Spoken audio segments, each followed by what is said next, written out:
Huile essentielle de myrte. On prend rouge ou on prend vert? Le myrte, c'est un arbrisseau très commun de nos régions du Sud.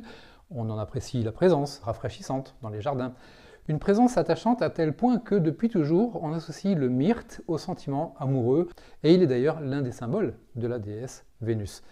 Alors, myrte rouge, myrte vert, il s'agit dans les deux cas du myrte commun, mais de deux types, deux chémotypes différents.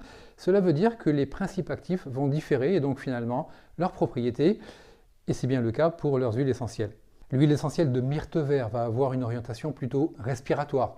C'est excellent en inhalation, tonique, assainissant, mais aussi en bain de pied, car il soulage remarquablement bien les jambes lourdes ou impatientes.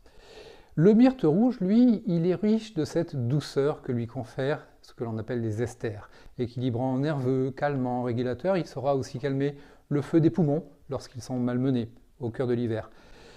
Alors attention, il n'y a aucun rapport avec le myrte citronné, qui est une autre espèce végétale. Et rouge ou vert, eh bien l'un et l'autre s'utilisent donc aussi en inhalation. Leur qualité doit être optimum. On choisira bien sûr, par exemple, le laboratoire Karanja. Abonnez-vous et prenez soin de vous au naturel.